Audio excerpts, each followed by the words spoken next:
마태복음 13장 36절로 50절 말씀 가지고 하늘 삶의 나라는 제2편 속편 오늘 하겠습니다.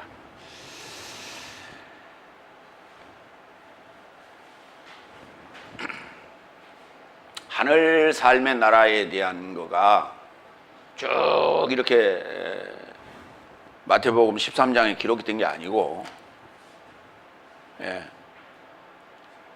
앞부분에 그 씨 뿌리는 비유를 얘기하고 그리고 천국 비유가 두 가지가 나옵니다. 그러고 나서 제자들이 이제 장소를 옮겨가지고 제자들이 이제 예수님께 가라지 비유를 묻습니다. 그리고 예수님께서 그거에 대한 설명을 하시고 천국 비유를 세 가지를 또 얘기를 하시죠. 그러니까 천국 비유만 똑똑 떼가지고 보면 이게 앞뒤가 안 맞아요. 그래서 전반부 35절까지 그리고 후반부 50절까지 그리고 이제 나머지 마무리가 됩니다. 그렇게 구분을 했습니다. 첫 번째 마태복음 13장 36절로 39절 들의 가라지 삶의 비유. 밭이라고 우리가 자꾸 얘기를 하는데요. 들입니다. 들. 왜냐하면 이게 밭이라고 하는 것은 작물이 잘 자랄 수 있도록 돌을 전부 골라내고 밭이랑을 일궈서 그 고운 흙을 만들어서 작물이 잘 자랄 수 있도록 그렇게 인위적으로 가꾸는 것이죠. 그런데 여기 들이라고 하는 아그로스라고 하는 단어는 야생적인 의미예요. 야생. 그러니까 우리가 사실 그래요. 이게 재배한 거냐 야생이냐에 따라서 그 약재에 대한 효능과 그 가치를 우리가 높이 사죠. 중국의 그 히말라야 산에 보면 눈이 녹는 시기, 봄에 눈이 녹는 시기에 동충하초를 채취하는데요. 그걸 채취하기 위해서 열흘 정도 되는 그런 먼 거리에서도 거기까지 찾아오는 거예요. 1년에 약 한 40일 정도 채취할 수 있는 기간이 주어지고 또 자격이 또 이렇게 주어져요. 그래서 그 출입증이 있어야 그 산을 들어갈 수가 있고 그런다고 해서 자유롭게 거기서 채취할 수 있는 것도 아니고 이 히말라야와 중국의 이게 분쟁 지역이 또 거기가 또 돼 있어가지고 그 위협을 받기도 하고 그럽니다. 그런다고 해서 그냥 이렇게 서서 어정어정 이렇게 다니다 보면 그 동충하초를 발견하는 게 아니에요. 동충하초하고 풀하고 거의 이렇게 흡사해가지고 잘 보이지도 않아요. 그래서 엎드려서 기어다니면서 이렇게 찾더라고요. 엎드려서 기어다니면서 그러다가 이렇게 뾰족한 풀 사이에 이렇게 나와 있는 걸 보면 이렇게 깊이 우리 모종석 같은 걸 찔러서 그래서 이제 그 안에 있는 그 충하고 올라온 초하고를 같이 이거를 이제 수집을 하는데 그람당 가격이 금보다 비싸요. 금보다 비싸. 그래서 그거를 또 중간 수집상이 또 수집을 해다가 중국 그 국경 지역의 산에 이게 시장이 열려요. 그래서 양쪽 히말라야 쪽 네팔 사람들이죠. 그 사람들하고 중국 사람들하고 거기서 만나서 그 거래를 하고 또 거기서 또 중국산 물건들을 사가지고 야크라든지 말이라든지 나귀에 싣고 며칠을 노는 거예요. 며칠을. 근데 그러니까 그게 얼마나 이게 소비자들한테는 비싸지겠어요. 그러니까 거기 그 중간 상인들에게서 이제 중국으로 이제 거래가 될 때 그 가격이 더블이라는 거예요. 그리고 지금 몇 단계 뛰었어요. 중간 수입상이 한번 또 이문을 챙겼죠. 그 다음에 이제 중국 상인들이 또 이문을 챙겼죠. 그 사람들이 또 어디다 남길지 모르겠죠. 어쨌든 간에 그때 넘긴 그 가격의 거의 배가량이 소비자들한테 전달이 되나요? 그러면 소비자들한테 전달했는데 그게 요리로 바뀌면 또 얼마나 비싸지겠어요? 우리나라에서 그 진기한 건 뭐예요? 산삼 내지는 송이버섯. 그렇지 않습니까? 예. 근데 참 그 송이버섯이라는 게 스위스라고 하는 나라는 전부 산지인데 거기는 송이버섯을 먹질 않는데요. 산에 송이버섯이 엄청 많이 나오는데 송이버섯을 먹지 않는데. 예. 송이버섯 필요하시면 스위스로 가시기 바랍니다. 어쨌든 야생에서 나는 것들이 이렇게 진귀한 거예요. 그리고 그게 잘 발견하기가 쉽지 않다는 거예요. 송이도 굉장히 발견하기가 쉽지 않아요. 그래서 채취하는 그런 노하우가 있는 사람들만이 그걸 채취할 수 있는 그런 실력들이 있는 것이죠. 그래서 이게 들이라고 하는 거예요. 들야자를 썼어요. 야생. 그것이 뭐냐 그랬더니 그것이 세상이라는 거예요. 그것이 세상이라는 거예요. 그러니까 세상이라고 하는 것은 이제 하나님 나라가 되려면 다듬어져야 되는 거예요. 다시 말해서 다듬어진다라고 하는 게 뭡니까? 훈련받고 공부해야 되는 거예요. 히말라야 얘기를 또 좀 하겠습니다. 그 산골 계곡에 사는 아주 깊은 산 계곡에 사람들이 사는데 그 사람들이 자녀들은 이렇게 살지 말라고 공부를 가르치는데요. 초등학교를 보냅니다. 공부를 가르치는데 그 주변에 학교가 없어요. 학교가 없어서 학교를 보내야 되는데 학교를 보낸다고 우리나라 같이 의무교육이 이렇게 이루어지는 것도 아니고 1년에 100만 원에서 우리나라 돈으로 150만 원 정도가 들어가는 거예요. 꽤 들어가는 거죠. 왜 그러냐면 기숙사비 등이 포함되기 때문에 그렇습니다. 숙식비가 제공이 되기 때문에 그래서 100만 원에서 150만 원 정도가 들어가는데 1년에 100만 원에서 150만 원을 산골에 있는 사람들이 그걸 구한다는 것도 이건 보통 일이 아닌 거예요. 그런데 어느 독지가에 의하여 그게 그 산골에 사는 아이들이 교육을 받을 수 있는 혜택이 주어졌는데 그 아이들을 데리고 가는 거예요. 겨울방학이 끝나고 이제 개학을 앞두고 가는데 그 계곡이에요.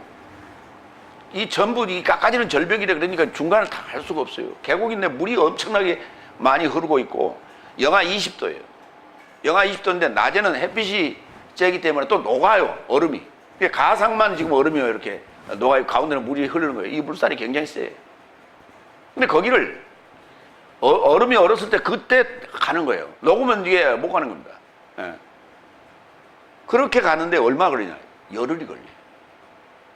제일 어린 나이가 6살이에요. 그걸 보면서 그걸 배우기 위하여 학교를 가는데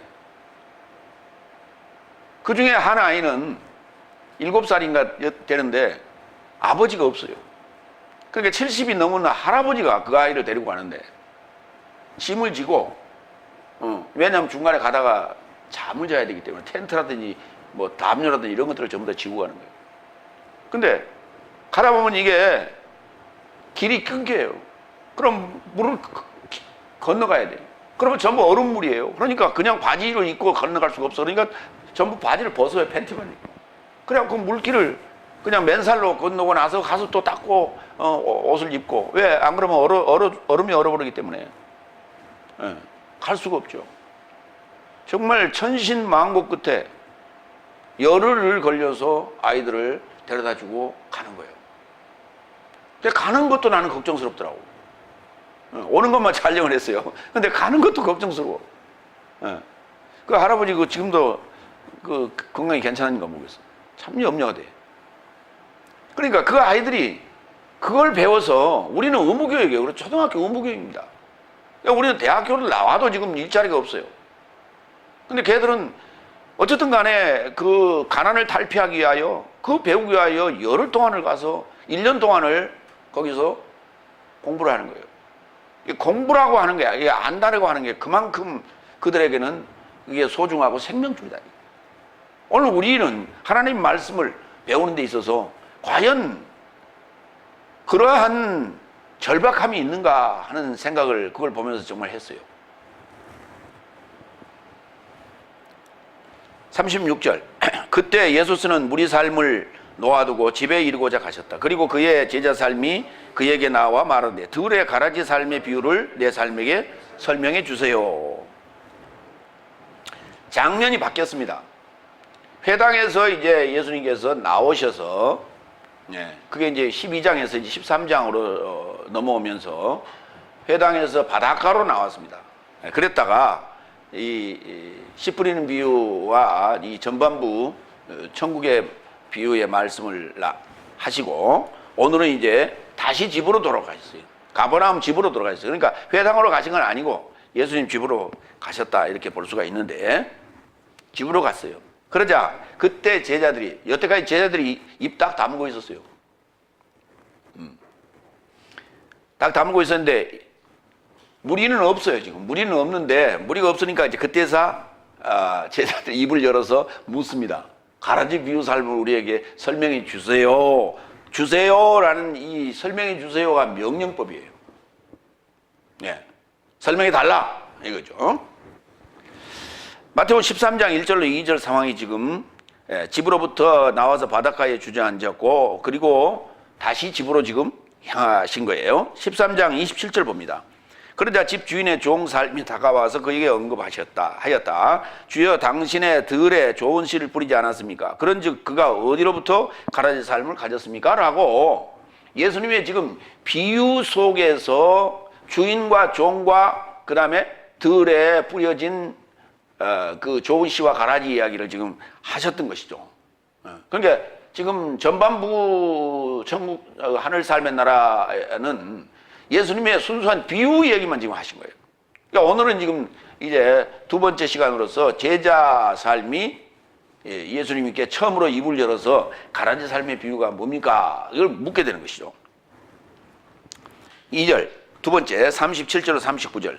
그러자 그가 답변하여 저 삶에게 언급하시되 좋은 씨를 뿌리는 자는 사람의 아들 인자요, 들도 세상이요, 좋은 씨도 나라의 아들 삶이요, 가라지 삶도 나쁜 자의 아들 삶이요, 저 삶을 심은 원수도 마귀요, 거둠도 내세의 공동 완성이요, 거두는 삶도 사자 삶이다. 여기 지금 도 쭉 나오는데 이게 이제 헬라어로는 후접사라고 하는 접속사 중에 하나인데 이 대라는 접속사예요. 접속사인데 그리고 아니에요. 뭐뭐도 그래서 뭐뭐도 이 말이 무슨 말이냐면 이 지금 좋은 씨를 뿌리는 인자 이야기로부터 그 다음에 그 다음에 가라지, 그 다음에 거두는 이 모든 거가 다 연결되어 있다는 거예요. 그래서 이 대라는 접수사로 전부 연결되어 있어요. 이것도 저것도 다 이렇게 설명하는 거예요. 좋은 씨를 뿌리는 자는 인자요, 들도 세상이요, 좋은 씨도 나라의 삶의 아들이요. 이 부분에 대해서 먼저 말씀을 드리겠습니다.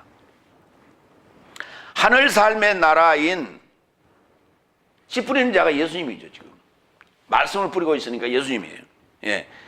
하늘 삶의 나라인 크리스토스 예수스인 인자는 좋은 씨인 말씀인 나라의 아들 삶을 세상에 뿌린다는 거예요. 지금.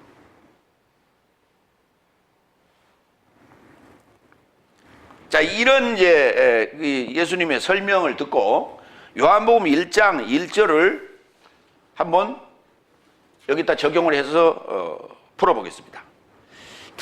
세상의 시작 안에 뿌려진 좋은 씨인 말씀인 나라의 아들 삶이 미완료로 계시더라. 거기까지 이해가 됐습니까?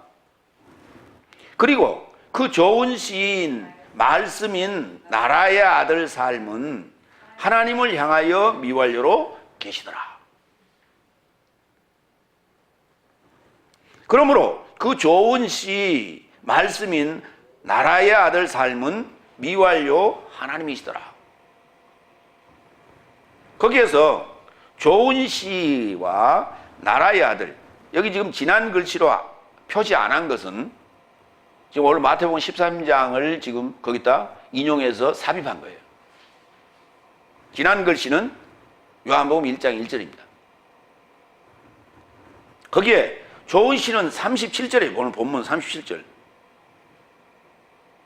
좋은 씨를 뿌리는 자는 인자요. 거기까지. 그 다음에 나라의 아들 삶이요 하는 요 부분은 37절이에요. 38절이에요. 37절과 38절이 지금 요한복음 1장 1절에 삽입해서 설명을 하니까 훨씬 쉬워지죠. 이해가 쉽고. 요한일서 1장 1절에도 한번 삽입을 해보겠습니다. 시작부터 미완료로 계시는 생명의 좋은 시 말씀인 나라의 아들 삶에 관하여 내 삶이 들어온 바요, 내 삶의 눈으로 보아온 바요, 내 삶이 주목하였던 바요, 내 삶의 손이 만졌던 바요. 그러면 생명의 좋은 시인 말씀인 나라의 아들 삶이 어디에 지금 뿌려졌다는 거예요? 요한복음 아까 1장 1절에 들이라고 하는 세상에 뿌려진 거죠. 그럼 이 들이라는 세상은 저들밖에 한밤중에 하는 들이 아니란 말이에요. 저들이 아니에요.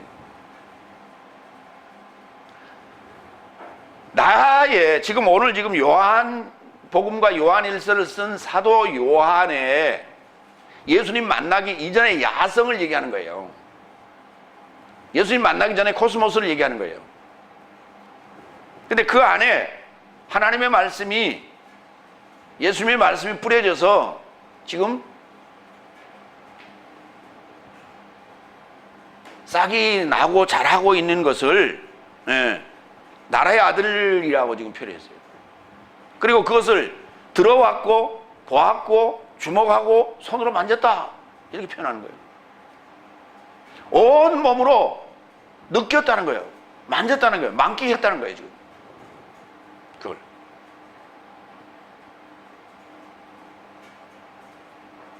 여러분, 트럼프 대통령이 우리나라에 와서 국회 연설을 했는데, 국회 연설이 끝나고 나가면서 악수를 제일 먼저 한 사람이 누군 줄 아십니까?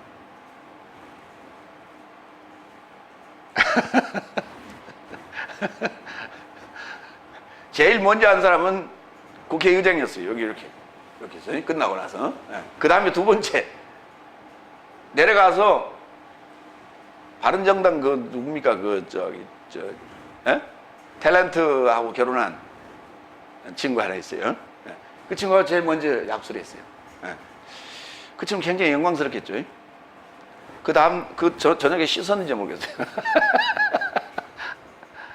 우리가 이제 그런 표현들을 많이 하는데, 그게 며칠 가겠어요? 그 여운이 며칠 가겠습니까?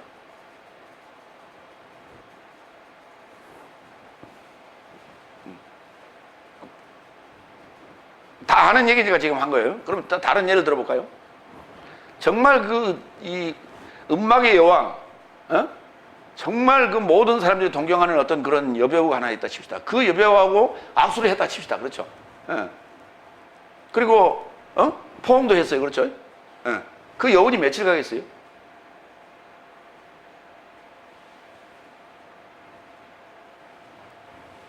그러니까 요한일서 1장 1절에 요한이 지금 써놓은 요 내용이, 요게 지금 얼마나 길게 간 여운이었는가 그 말이에요. 그 외적인 요소, 그런 여운일까요? 아니란 말이에요. 이 외적인 요소에 영향을 받은 여운은 며칠 못 가요. 그때 반짝하고 끝나는 거예요. 내적인 어떤 온 몸으로 느껴지는 그러한 실체예요. 그 여운이 아니라 이거는. 그렇기 때문에 요한일서 저 뒤쪽에 있는 그 요한일서에 이렇게 아주 생생하게 눈으로 우리가 현장을 보는 듯하게 써놨어요.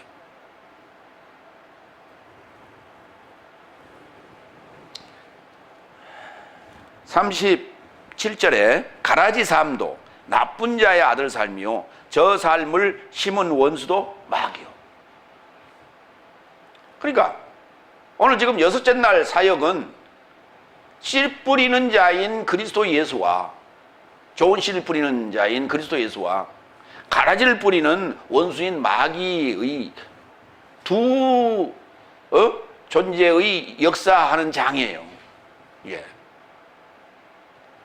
그런데 하나님께서는 그것을 계획해 두셨다는 거예요, 미리. 그래서 공동 성장하게끔 했다는 말씀을 지난주에 드렸어요. 밭에 씨 뿌리는 비유에서. 알고 가라지가 같이 자라게 했다라고 하는 것을 우리는 이미 알고 있어요.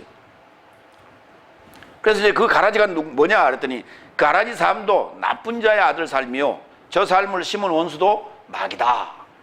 예수님께서 그랬어요. 자, 그러면 요한복음 1장 1절을 더 추가로 요 가라지 부분을 더 삽입해 보겠습니다. 들 세상에 시작 안에 뿌려진 좋은 씨 말씀인 나라의 아들 삶이 계시더라. 그리고 그 좋은 씨 말씀인 나라의 아들 삶은 하나님을 향하여 미완료로 계시더라. 그러므로 그 좋은 씨 말씀인 나라의 아들 삶은 미완료 하나님이시더라. 그런데 들 세상이 잠자고 있어서 마귀인 원수가 알곡의 중심을 끌어올리려고 나쁜 자의 아들 삶인 가라지를 뿌리고 떠났다. 마태복음 13장 26절이에요. 지난주에 우리가 봤던. 그러니까 이삭이 올라오니까 그때야 알곡과 가라지가 보였다는 거 아니에요. 근데 그 가라지가 뭡니까? 오늘 물었죠.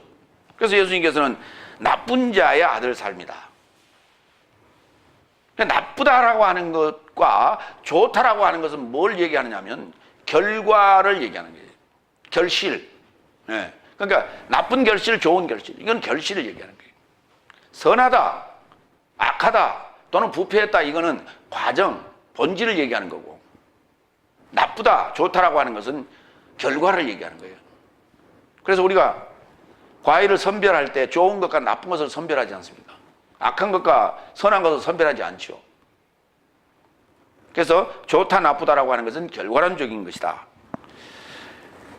계속해서 39절 얘기합니다. 거둠도 넷의 공동 완성이요 거두는 삶도 안겔로스 사자 삶이다 그랬어요. 그러니까 하나님은 키운다 그랬죠. 자라게 하신다 그랬죠. 그러니까 거두는 이는 사자가 거두는 거예요. 거두는 이는 사자가 거두는 거예요. 그러면 지금 현재 저는 거두고 있는 거예요. 자라도록 지금 물을 주고 있는 거예요. 네?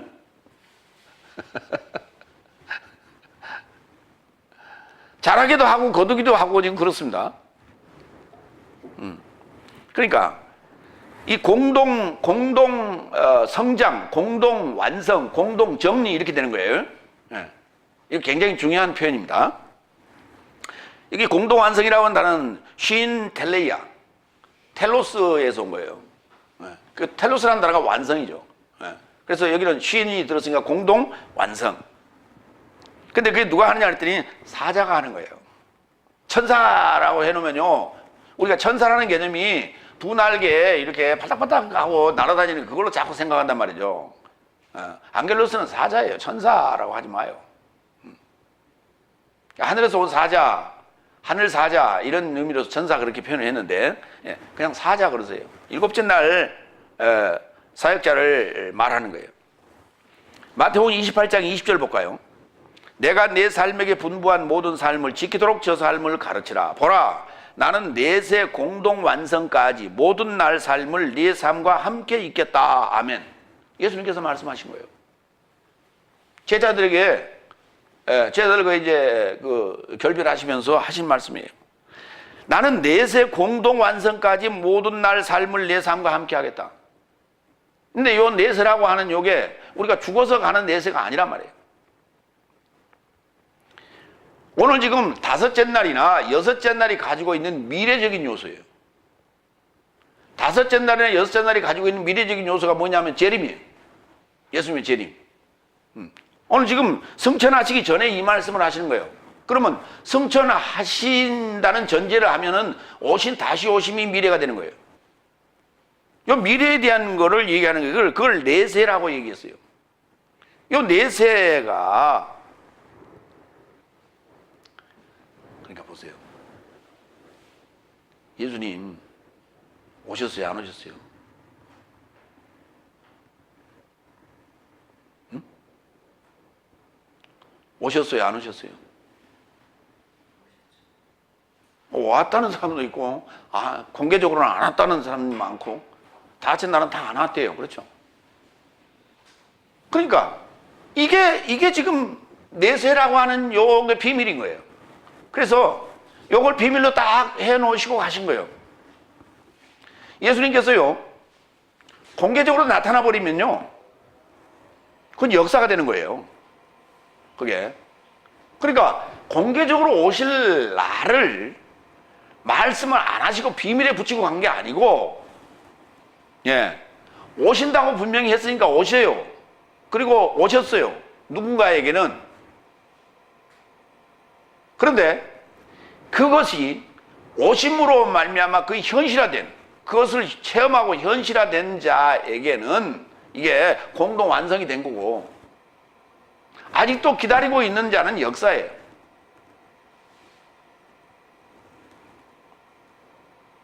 역사적인 예수는, 역사적인 미래는 손으로 만질 수 있고 눈으로, 육안으로 볼 수 있는 그러한 예수를 기다리고 있는 거예요, 지금. 그렇다면 육안으로 볼 수 있고 손으로 만질 수 있는 그런 제3차원적인 예수는, 예수를 그 예수의 재림을 얘기했다면 왜 날짜를 얘기 안 했겠어요? 왜 비밀스럽게 올 이유가 뭐 있어요?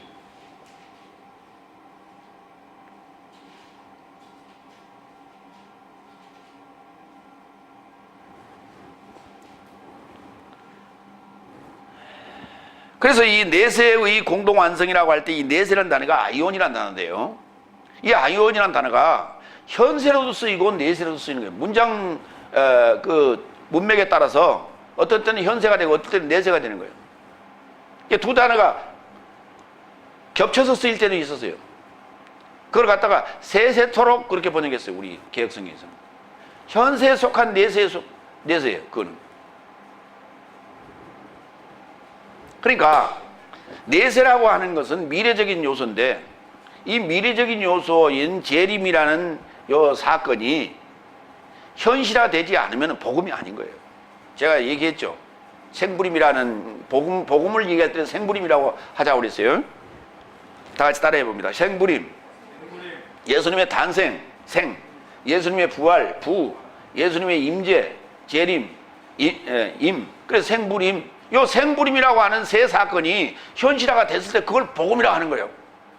그런데 임재라고 하는 사건은 아직 미완성되어 있는, 미완료되어 있는 이 상황에서 어떻게 그걸 복음이라고 말할 수 있어요?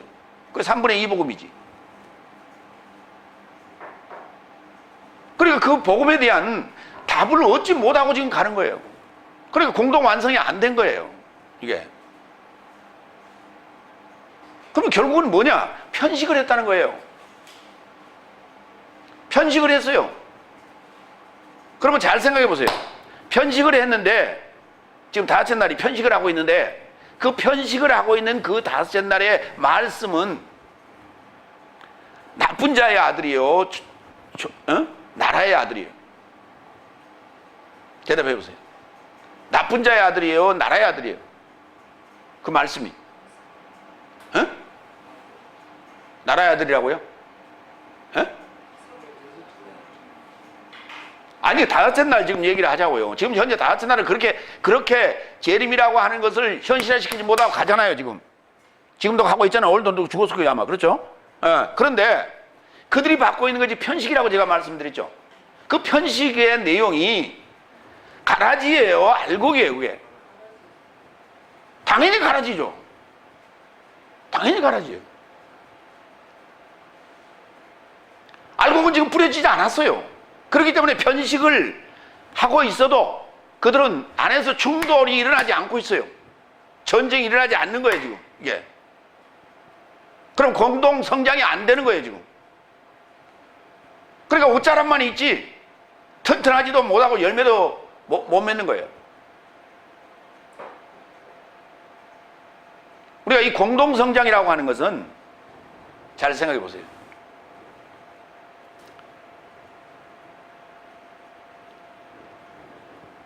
그 아마존 유역에 보면 지난번에 제가 무슨 열매라고 그랬죠?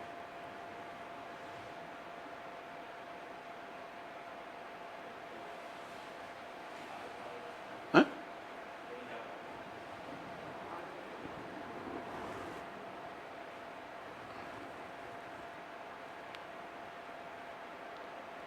그 나무가 말이죠. 에?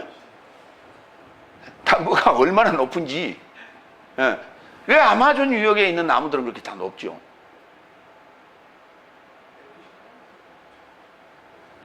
서로 경쟁하게 하는 거예요. 서로 경쟁해서 크는 거예요. 그 경쟁에서 지면 죽는 겁니다. 고사하는 거예요. 왜? 햇빛을 못 받기 때문에. 그래서 저 위에만 잎사귀가 달려있지 중간에는 잎사귀가 하나도 없어요. 근데 무려 20m가 넘어요. 그 20m로 올라가서 그걸 따는 거예요.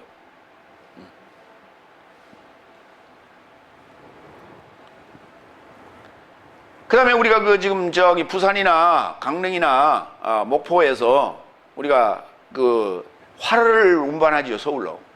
예, 화를 운반할 때 그 수조 안에, 예, 뭐 하는 이제 횟감 물고기들을 실어서 오는데 그 안에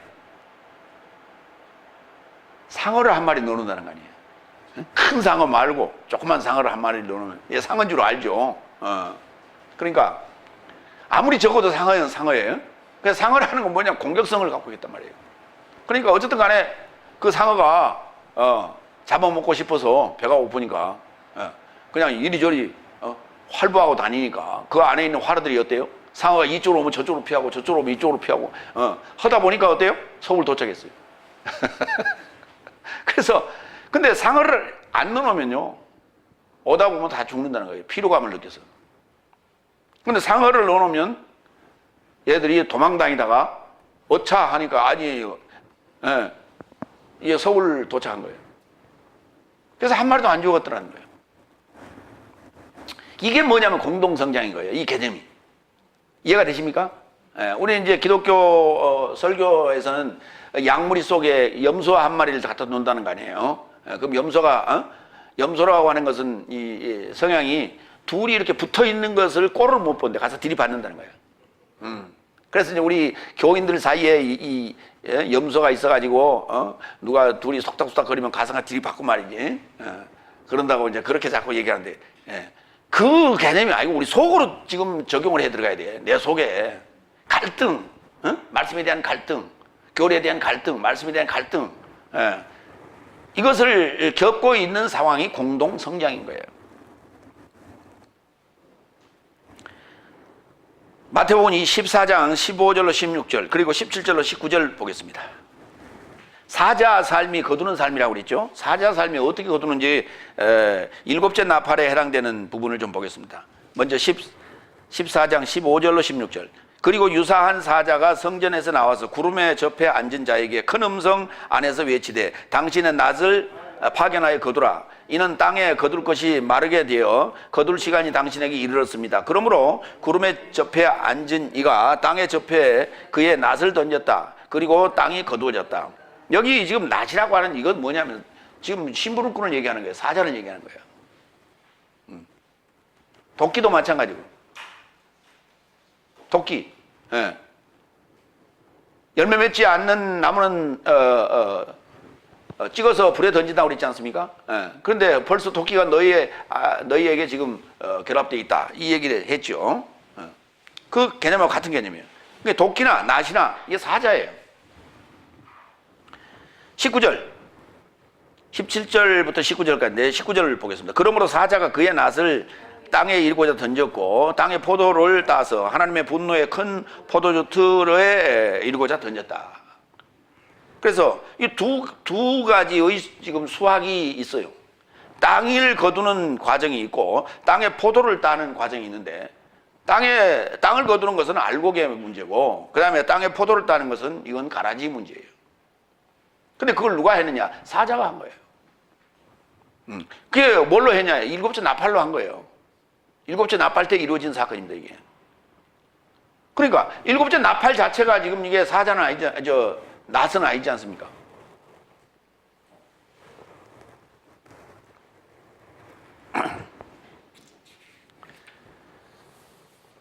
두 번째로 갑니다. 마태복음 13장 40절로 43절. 공동완성, 공동정리. 좀 서론이, 이게 서론인데, 좀 깁니다. 그렇죠? 세 번째, 40절. 그런즉 가라지 삶은 참으로 공동정리되어 불에 태워지는 것 같이 내세의 공동완성 안에서도 이와 같을 것이다. 그러니까 공동성장해서 공동정리되어서 가라지는 불 속에 태운다는 얘기인데요. 그 얘기는 이미 마태복음 13장 30절에서도 말씀을 일단 했어요. 그 부분을 한 번 더 보겠습니다. 거둠까지 양편 삶을 공동성장되도록 놓아줘라. 그리고 거둠의 절기 안에서 거두는 삶에게 내가 지시할 것이다. 먼저 가라지 삶을 공동정리하라. 그리고 저 삶을 불태움을 향하여 묶음 삶에 이르고자 묶어라. 그러나 알곡을 내 창고에 이르고자 모으라. 그 알곡 가라지가 이게 이제 이렇게 구별되고 분별되어지는 것이 공동정리다 했어요. 근데 그게 언제 이루어진다고요? 내세의 공동완성 안에서요. 현세의 공동 안에서 이루어진 게 아니라 내세의 공동 안에서 이루어지는 거예요. 다시 말해서 재림이라고 하는 요 미래 사건이 현실화돼서 그것이 공동 완성이 돼야 돼요. 다시 말해서 생부림이라고 하는 복음이 완성됐을 때를 우리가 공동 완성 그렇게 되는 거예요. 그때 알곡과 가라지를 갈라서 거두게 되는 거예요. 네 번째 41절 42절. 사람의 아들 삶이 그의 사자 삶을 파견할 것이며 그의 나라 안에서 덧삶과 불법을 행하는 삶 모두를 공동정리할 것이며 저 삶을 불의 아궁이에 이르고자 던질 것이니 거기서 울부짖음과 이빨 삶의 갈미 있을 것이다. 계시록에 보면 7 나팔과 7 대접은 둘 다 거두는 얘기입니다. 둘 다 거두는 얘기예요. 그래서 7 나팔은 지금 가르치는 개념이고요. 성도들이 지금 여섯 날이 받는 상황이고 7 대접은 자신 안에 이루어지는 사건이에요. 그러니까 온전히 7날이 되어지는, 7째 날이 되어지는 것은 대접 사건을 거쳐야 돼요. 그래서 대접 사건의 결과 그리고 공동 정리는 계시록 20장이에요. 그게 우리가 백보자 심판이라고 하는 거예요. 근데 그 전에 7 나팔 속에서도 보면 6째 나팔과 7째 나팔에 갈라져요. 또. 그래서 나팔에 이루어지는 그 거둠과 대접에 이루어지는 거둠 사건을 상당히 헷갈리게 써놨어요. 그걸 날로 구분해서 써놨으면 굉장히 좋을 텐데 그렇지 못했어요. 그러니까 사자가 인자의 나라 안에서, 잘 보세요. 사자가 어디 안에서? 인자의 나라 안에서, 그의 나라 안에서 그랬어요. 사자가 인자의 나라 안에서 그리고 불법자를 공동정리합니다. 그래서 불의 아궁이에 던지게 되는데 거기서 울부짖음과 이를 갈미 있게 된다는 거예요. 이게 공동성장된 결과죠. 그게 공동 완성이 됐을 때 공동 정리하는 거예요, 이게. 그러니까 인자의 나라 안에서 그걸 거둬내는 거예요.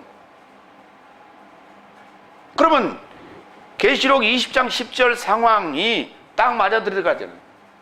백보자 심판 때 앞에 책이 두 종류의 책이 있었죠. 하나는 불법한 그러한 것들이 기록된 책이 있고, 하나는 생명이 기록된 책이 있었고, 두 개가 있어요. 요게 두 종류의 사람이 백보자 앞에 간다는 얘기가 아니라 내가 백보자 앞에 갔을 때 공동 완성된 그 안에 이루어지는 것들을 갈라내는 역사가 백보자 심판이에요. 이게 공동 정리예요, 이게. 근데 우리가 지금 복음서에서 공동이라고 하는 요 신이라는 단어를 놓치고 있었다는 얘기예요. 이걸 살려놓으니까 계시록하고 이게 매치가 되는 겁니다. 그리고 계시록 20장을 설명할 수 있는 거예요. 근데 그게 안 되니까 계시록 20장의 백보자 심판 때 두 종류의 사람이 간다. 근데 생명책은 단수로 썼고, 생명책이 아닌 책은, 불법한 책은 복수로 썼단 말이에요. 왜 그렇게 써놨어요?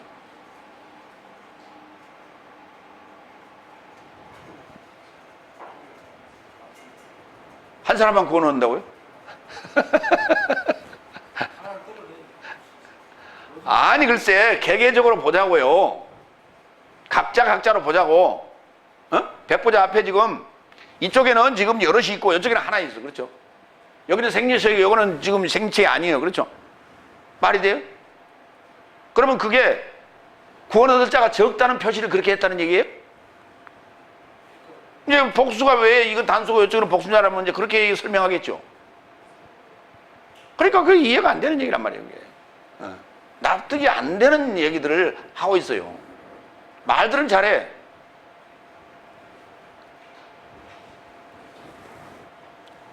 계시록 20장 10절 봅시다. 그리고 저 삶을 미혹하는 마귀는 불과 유황못에 이르고자 던져졌다. 그곳에 그 짐승과 거짓 예언자도 던져지고 현세 삶에 속한 내세 삶에 이르고자 밤낮 고문을 당한 것이다. 자, 요게 7째 대접 사건인데도 지금 내세 삶이 아직 덜 완성된 걸로 지금 표현했어요. 21장 8절로 봅시다. 그러나 겁쟁이 삶과 불신자 삶과 가증한 삶과 살인자 삶과 행음하는 삶과 마술자 삶과 우상숭배자 삶과 모든 거짓말쟁이 삶에게 불과 이왕으로 불 붙여진 못에 저 삶이 못 안에 저 삶의 몫이다. 이것이 둘째 사망이다. 이 둘째 사망이 결국은 내세 삶의 완성인 거예요.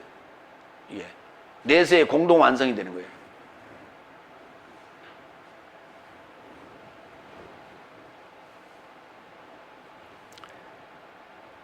다섯 번째 43절.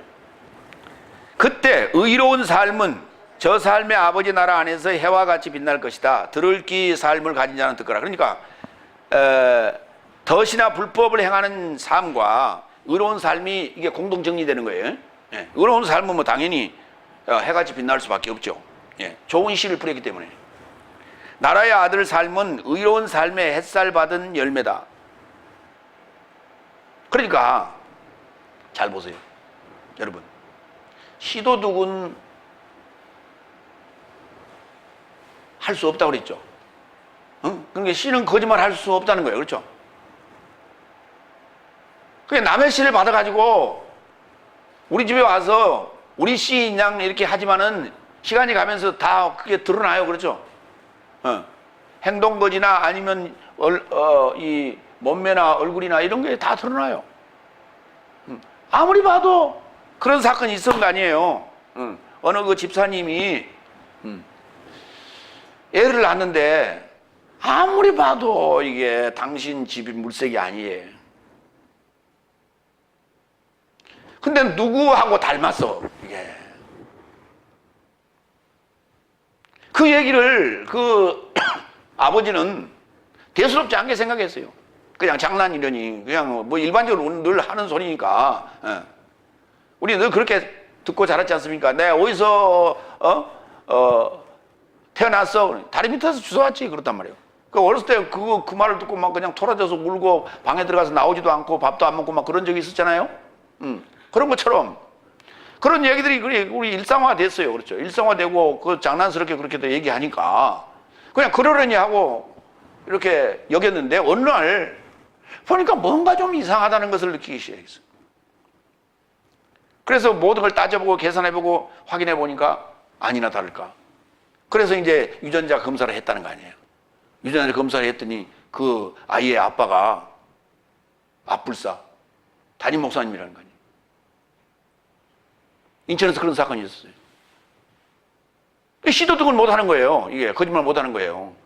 다시 말해서 좋은 씨를 뿌렸으면요 반드시 좋은 열매가 맺히게 돼 있다는 거예요. 그렇죠? 근데 나쁜 씨를 뿌렸는데 어떻게 그게 좋은 씨를 맺었고 좋은 씨를 뿌렸는데 어떻게 그것이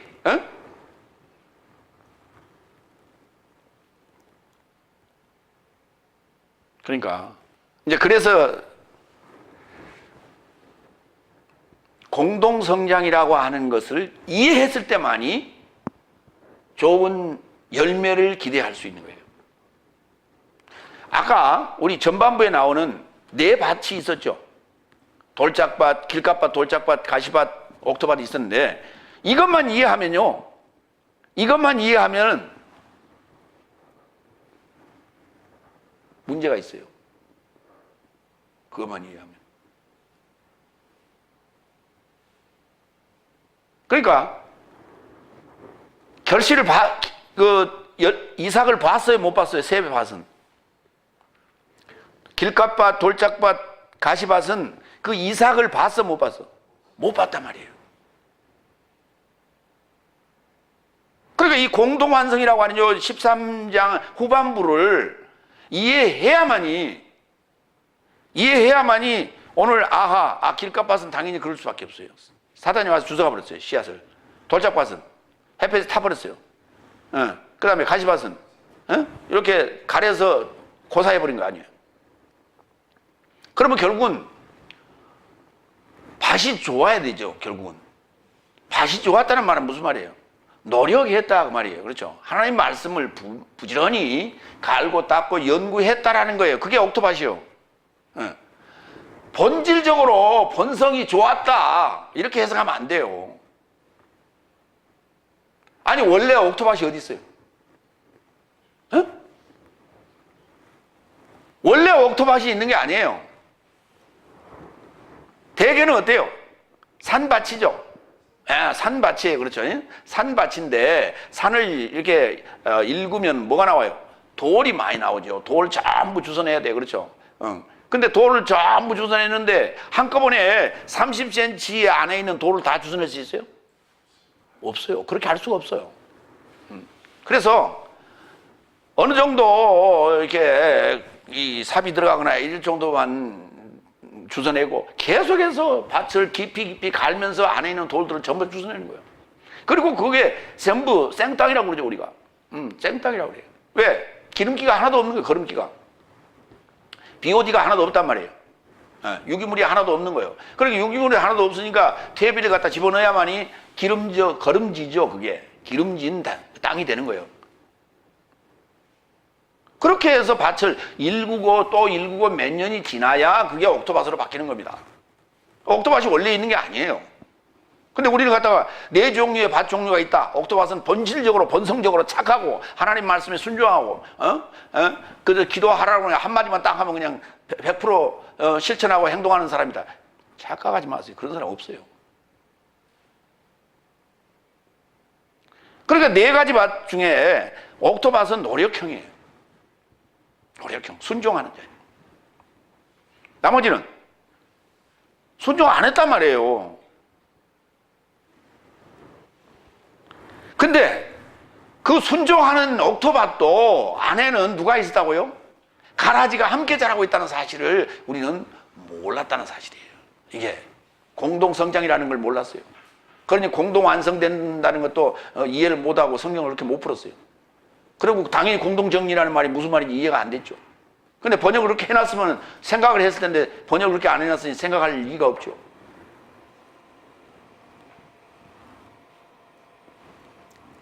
그때 의로운 삶은 저 아버지 나라 안에서 해같이 빛날 것이다. 계시록 21장 7절. 이기는 자죠.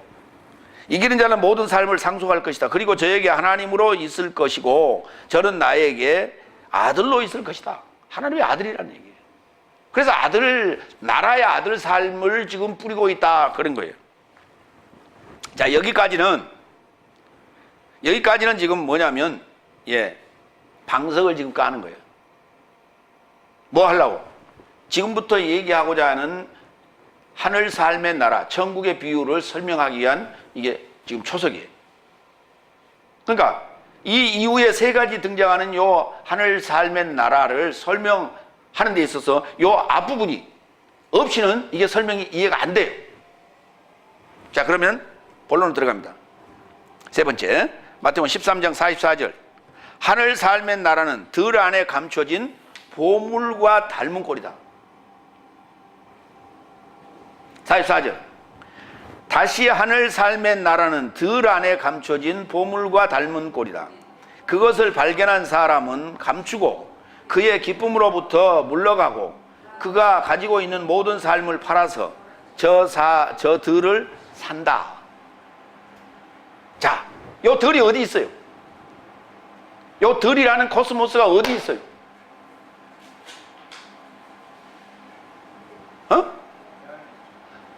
자신 안에서 발견한 거란 말이에요. 자신 안에서 요 야성이라고 하는 버러지만도 못한 요 인생이라고 하는 내 안에 보물이 있다는 사실을 알게 됐어요. 보물이 요 안에 지금 자라고 있다는 사실을 알았어요. 여러분, 저 히말라야 높은 산에 얼음이 저 위에 이렇게 설산이 있고 그 온도가 얼마나 추워요.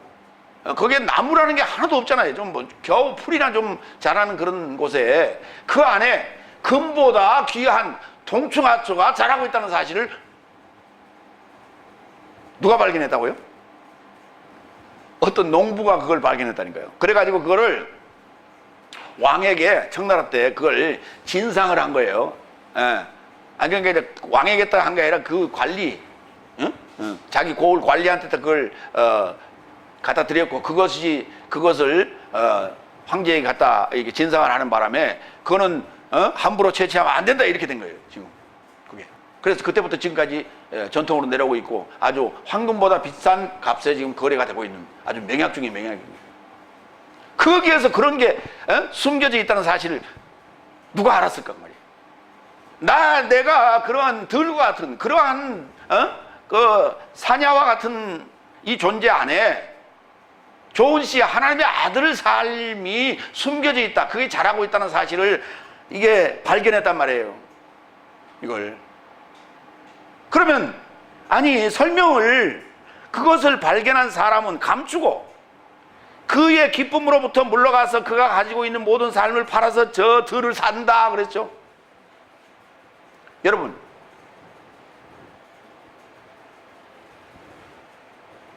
지금 히말라야에 있는 그 동충하초가 자라는 그 들 그거 감출 수 있어요? 아니 뭘로 가지고 감춰놔? 거적대기 덮어놔? 뭘로 덮어놓고 그걸 가요? 그래서 이제 보물이 있다는 걸 알고 거기다가 어때요? 싹 위장을 해놨어. 그렇죠? 근데 그리 지나가던 사람이 우연히 거기서 잠을 자게 됐어. 그렇죠? 그러다가 그 양반이 발견해버리면 어떻게 돼? 한 발 넣는 거 아닙니까? 그러니까 지금 모든 삶을 팔러 갔죠? 이 모든 삶을 팔러 갔는데 이게 안 팔리면 어떻게? 빨리 팔아야 이거 와서 살 거 아니에요?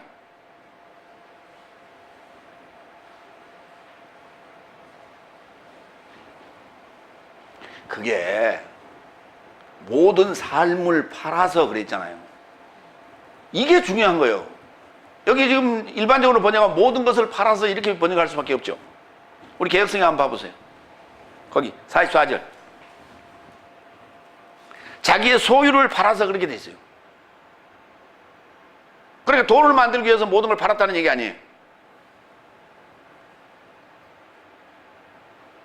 여기는 파는 게 맞아요. 모든 삶을 팔았어요. 자, 이 모든 삶이 가산을 전부 정리한 게 아니에요.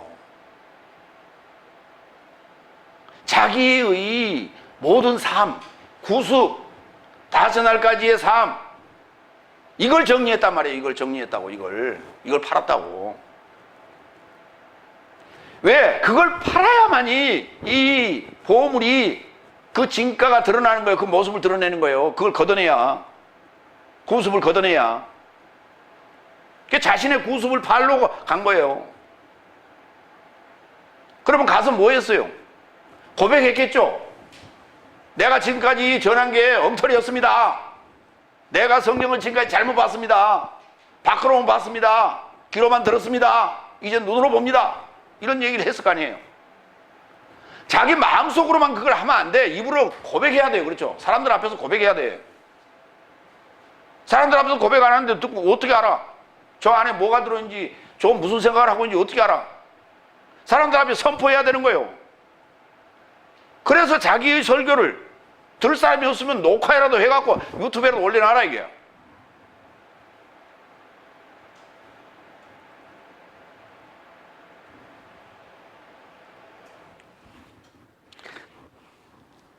마태복음 12장 35절로 37절. 그 보물이 도대체 뭐냐고요. 선한 사람은 마음의 선한 보물에서 나온 것으로 선한 삶을 내던지고, 나쁜 사람은 나쁜 보물에서 나온 것으로 나쁜 삶을 내던진다. 그래서 나는 네 삶에게 말한다. 만일 무의한 모든 해설을 전한다면 그에 관하여 심판의 날 안에서 사람 삶이 말을 떼어줄 것이다. 네 말한 걸 그대로 갚아줄 것이다 말이에요. 왜냐하면 네 말 삶에서 나온 것으로 네가 의롭게 될 것이고, 네 말 삶에서 나온 것으로 내가 정죄받을 것이다. 그러니까 내 나오는 말이 이게 보물이 되기도 하고, 이게 나를 정죄하는 이게 폭탄이 되기도 하는 거예요. 이게 보물이에요. 이게 자신 안에서 보물이 나오는 거지, 외부의 어떤 영향, 이에 의하여 우리가 힘을 얻고 에너지를 얻고 그 여운이 길게 가는 게 아니에요. 그러니까 외부적인 요인을 받아서 그 힘으로 살아가니까 자꾸 교회로 와서 새벽마다 엎드려야 되고, 에너지가 떨어지면 또 저기 기도원에 가서 또 충전하러 가야 되고, 내 힘으로서는 할 수 없으니까, 하나님의 힘으로써, 예수님의 힘으로써, 그래서 십자가 보혈의 피를 공로를 의지해서 간다고 십자가 앞에 가서 맨날 울고 불고 찌찌 짜고 난리칩니다. 근데 그놈의 에너지가 얼마나 가? 배터리가 곧 떨어진다고. 그러면 계속 충전하러 다니는 거예요. 그래서 종을 만드는 거예요. 그게 사람의 종을 만드는 거예요. 그들의 감정을 후벼파고 그들의 이 눈물샘을 자극하고 아무리 해봐. 그게 몇 주 나가. 기도원에 가서 은혜 받고 내려가고 집에 와서 싸우잖아. 하루도 안 가. 하루도 안 가. 그게 그때 생각해야 돼요. 왜 그럴까? 이게 뭘까? 생각해야 돼요. 그러면 이제 가서 상담하면 그래요. 마귀가 틈탔구만. 그러니까 볼 거 안 볼 거 다 이렇게 보더라도 이게 노타치해라. 아니, 노타치하면 집을 떠나야지. 절간으로 들어가야지.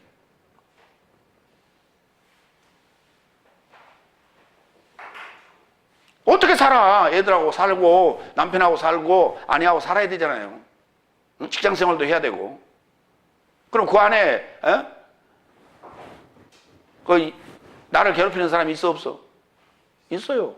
저쪽으로 옮기면 그쪽에는 없어? 거기도 있어요. 이것이 내 속을 설명하고 있는 거예요. 네 안에 알고 가라지가 함께 자란다는 사실을, 그거를 겉에 있는 우리의 일상생활 속에 그 환경을 통해서 일러주고 있는 거예요, 지금. 근데 우리는 그거를 자꾸 도망가, 피해가. 거룩한 곳으로. 꽃밭으로만. 행복의 나라로만 도망가는 거예요. 그런 문제가 없는 곳으로만. 이게 다섯째 날이 가르쳐 온 거예요. 이게 편식. 근데 그 속삭임이 이게 하나님의 속삭임이 아니란 말이에요. 사탄의 속삭임이라고.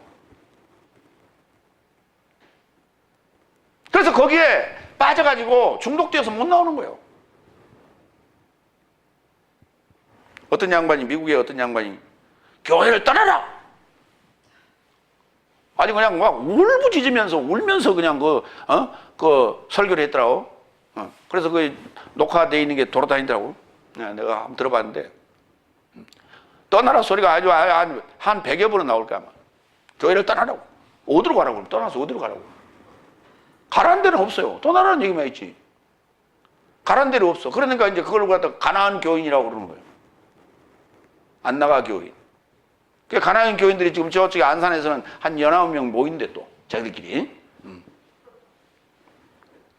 그 안 나가 가나안 교인 또 모이기는 또 왜 모여? 그냥 집에 살지. 후속타가 없는, 대안이 없는 그런 폭탄 발언이 이게 무슨 영양가가 있냐 이 말이에요. 내가 하는 요 발언들은 대안을 가지고 있기 때문에 내가 얘기하는 거예요.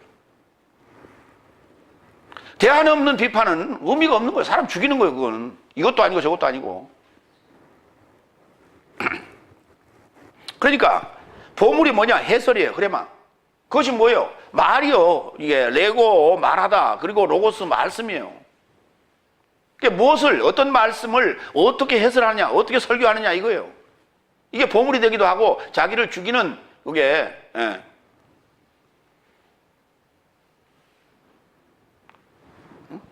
요거 이렇게 요거 뭐라 그래요?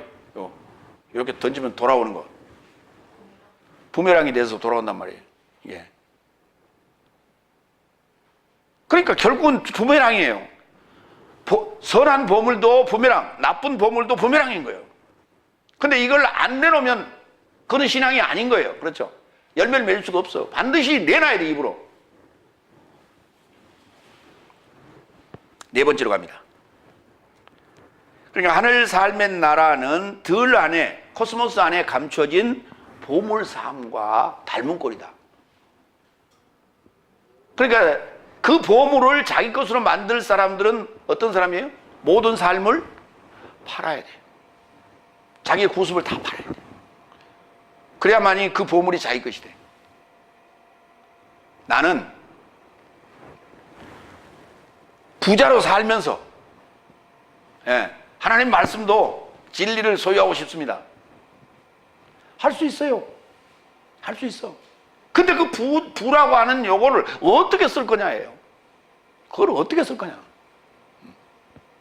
여러분 그거 관리하는데 돈 들어가 안 들어가? 사람 써야 돼 안 써야 돼? 안 쓰면, 그거 관리하는 사람 안 쓰면 누가 주워가요, 뺏어가. 그래서 사람 쓰는 거예요. 그렇죠? 그래서 사람 쓰는 거예요. 멀쩡한 건물 내가 등기되어 있는 것도 뺏긴다니까, 그게. 그래서 변호사, 고정 변호사 두고 그렇게 쓰기도 하고. 은행에다 집어넣으면 되죠.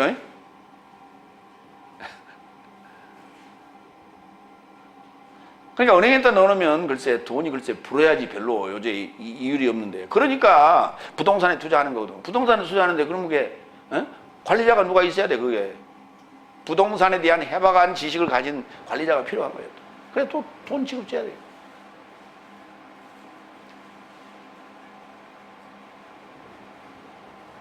그러니까요, 어떤 양반은 자기는 이제 돈을 벌었어요. 그래야 하나님의 은혜를 받고 자기는 이제 간증하러 다닌다고 다녀요. 그렇죠? 근데 그 사업을 계속 누군가가 계속 하고 있어요. 그렇죠? 근데 본인은 그러고 다니니까 자기 와이프하고 자기 부인하고 자기 동생한테 맡겨놨어. 그럼 그 사람들은 뭐야? 자기는 그러고 다닌다, 시장. 자기 동생하고 자기 부인은 뭐야? 그 사람들은 언제 그거 손 누구한테 맡겨놓고 또 돌아다니? 그 간증하러? 결국은 이게 그 간증하러 다니는 그 사역 자체가 이게 하나님을 나라를 위하여 한 것 같지만 사실은 그게 자기 사업을 위한 거예요. 결국은. 예. 가서 간증했더니 어때요? 사람들이 거기 모여오거든.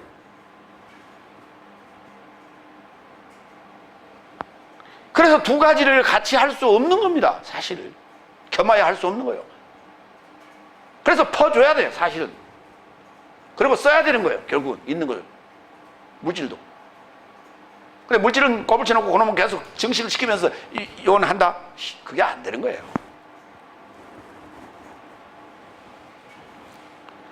네 번째, 하늘 삶의 나라는 좋은 진주를 찾는 상인 사람과 닮은 꼴.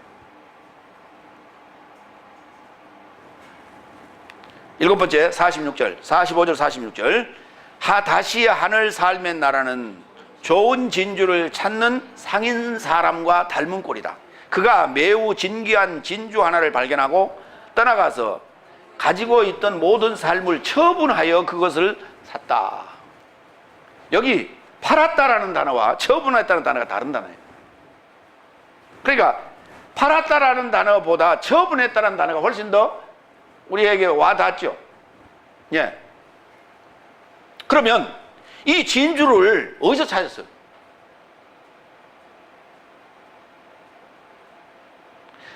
이 양반은 진주 장사요. 진주를 사기만 하는 사람이요. 사다가 팔기도 하는 사람이요.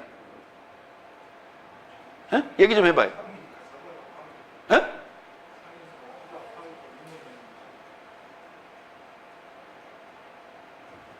아 근데 샀다는 얘기는 있는데 팔았다는 얘기는 없어. 샀다는 얘기는 있는데 팔았다는 얘기가 없다니까.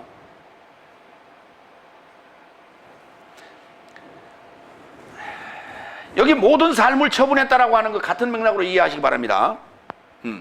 계시록 21장 21절로 22절. 그리고 12문은 12진주 삶이니 문 삶의 각각엔 한 진주에서 나온 하나가 올려졌고 성의 광장은 투명한 유리 같은 깨끗한 금이더라. 그리고 나는 그녀 안에서 성전을 알아보지 못하였으니 왜냐하면 주 하나님 전능하신 이와 희생양이 그녀의 성전이시다. 그녀라고 하는 것은 예루살렘 성인 신부를 얘기하는 거예요. 그러니까 신부의 모습이에요. 그 신부의 모습을 지금 발견했다는 거 아닙니까? 그리스도의 신부의 모습을 발견한 거예요. 그가 뭐 같았어요? 진귀한 진주였다니까. 진주. 진귀한 진주. 여러분, 진주 발견하기가 쉬워요, 어려워요? 자연산. 예. 그럼 우리 지금 귀금속 가게 가면 진주가 많이 있습니까? 적게 있습니까? 목걸이 하나 만들려면 어때요? 엄청 많이 들어가죠. 이게 막 수십 개 들어가지 않습니까? 그렇죠? 그 많은 진주를 어디서 얻었죠? 예? 예. 그러니까 진주 조개라는 게 있죠. 예. 조개 안에다가 요 심을 박아 놓는 거예요. 요만한 플라스틱 하나 넣어 놓는 거예요. 그러면 그게 이제 이물질이 들어왔는데 이놈은 이물질이 빠져나가지는 않네. 그러니까 그걸 어때요? 이제 아프잖아요. 그러니까 그거를 펄이라고 하는 걸 싸는 거예요. 자꾸만 이렇게. 예. 싸서 매끄럽게 만드니까 어때요? 그러니까 자기 몸화 해버리는 거예요. 그게. 그러면서 그게 자꾸 이게 커지는 거예요. 이렇게. 그러다가 이제 시간이 되면 그 양식업자가 그걸 따서 선별을 해서 이제 그걸 진주 목걸이에 쓰는 거 아닙니까? 그런데 천연 진주들은요 그렇게 모양새가 똑똑을 하지 않습니다.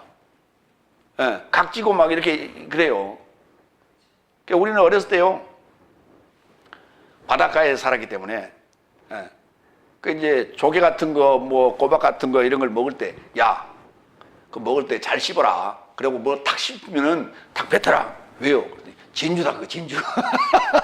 그래서 그게 씹히기를 그렇게 바라고 그렇게 씹었는데 하나도 안 잡혔어요. 진주가 그렇게 천연 진주는 정말 귀한 거예요. 정말 귀한 거예요. 그러니까 우리는 이제 꼬마게 뭐 이런데 뭐 조그만 게 있겠냐 그러지만 뭡니까 뭡니까 요 손 넓적한 거.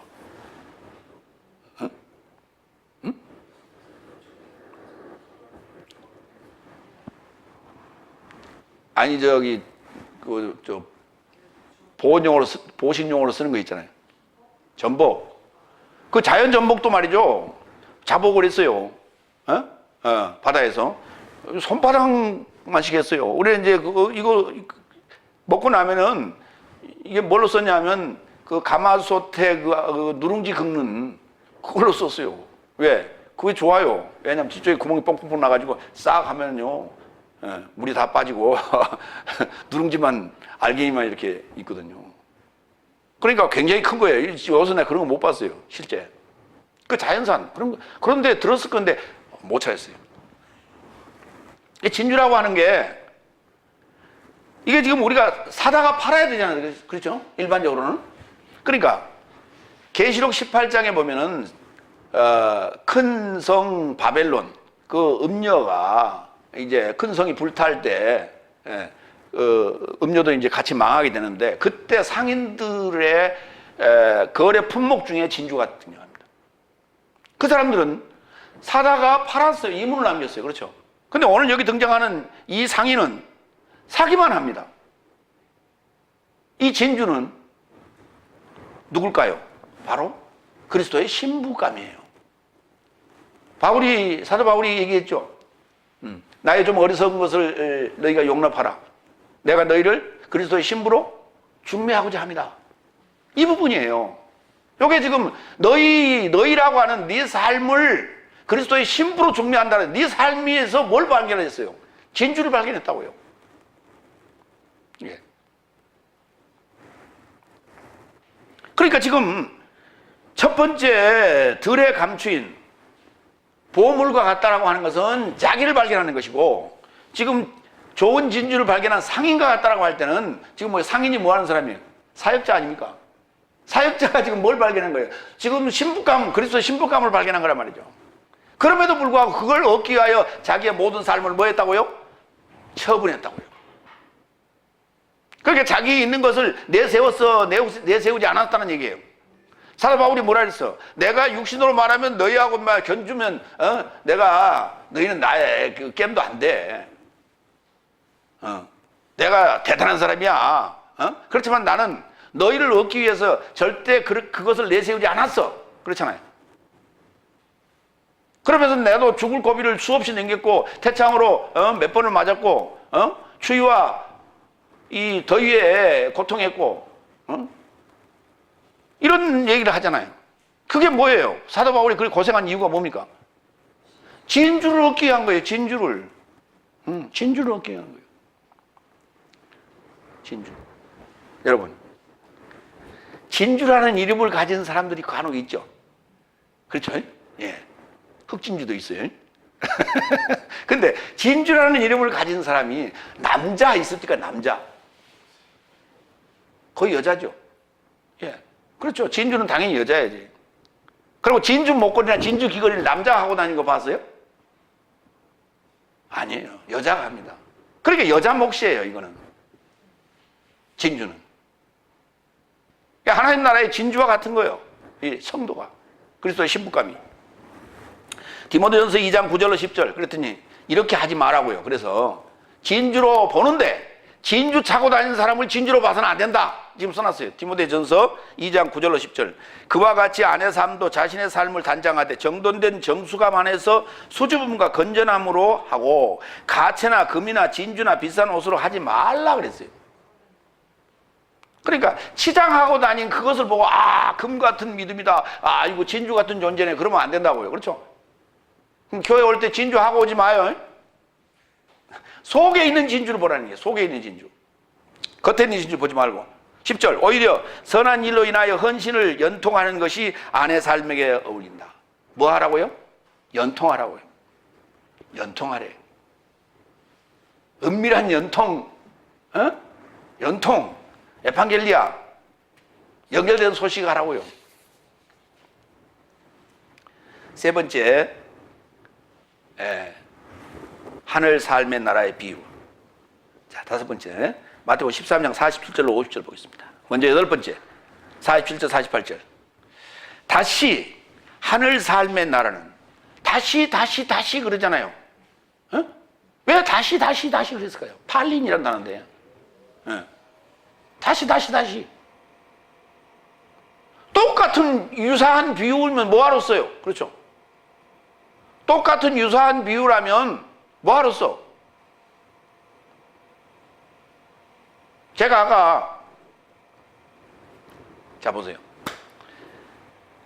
수족관에 그 활어를 살리는 방법은 상을 넣는다 그랬죠. 그 다음에 들에 있는 양떼들이 달라붙어서 골바 터지지 않게 하기 위해서는 거기다 양무리 속에 염소 한 마리를 넣는다 그랬죠. 이 두 가지는 비유가 같은 비유죠. 이해가 되십니까? 그러니까 거기는 뭘 먼저 했지 뭘 했더라도 다시 이 말을 쓸 필요가 없다고요. 그렇죠? 그런데 오늘 여기 지금 등장하는 요 하늘 삶의 나라의 비유는 내용이 틀려요. 이게 같은 얘기를 3번 한 게 아니라니까. 그래서 다시 하는 거예요.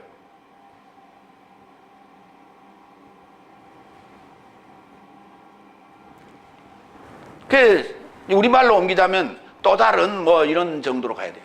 근데 또라는 단어나 다른이라는 단어가 이게 겹치단 말이에요. 그렇죠? 그래서 다시 정확하게 헬라어로 번역하자면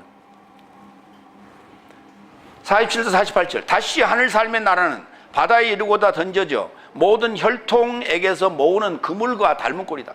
가득 채워졌을 때 해변에 접하여 끌어올리고 주저앉아 좋은 삶을 그릇에 이루고자 공동 정리하고 부패한 삶을 밖에 던진다.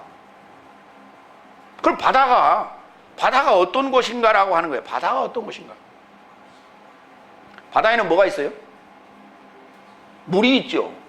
바다에 뭐 있어요? 물이 있어. 물이 있어. 그러면 이게 여러분 민물은 바다에 아니요.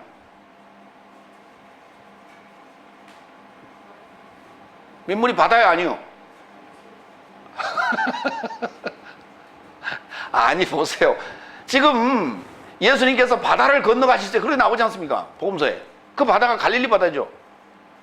갈릴리가 바다에 아니요. 바다라니까. 우리 기준에는 이게 해수냐 담수냐 이걸 구분해가지고 담수호는 호수라고 그러고 해수는 그걸 바다라고 지금 그렇게 지칭을 한단 말이에요. 근데 성경적으로 볼 때는 하여튼 물이 있으면 뭐예요? 바다라고 생각을 하세요. 파도를 칠 정도면 파도가 일 정도면 바다입니다. 아시겠어요? 그래 그곳에는 무엇이 살아요?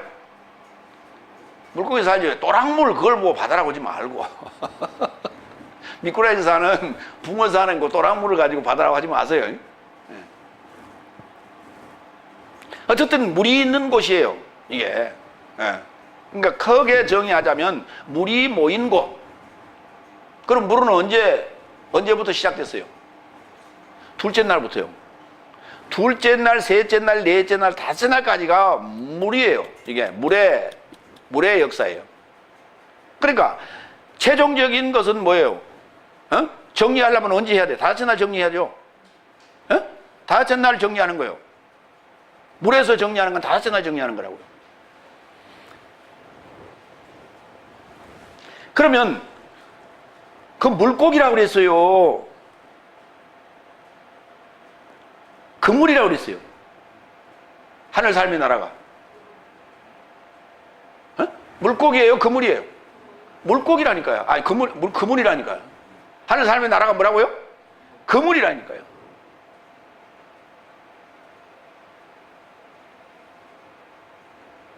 그물이니까 뭡니까?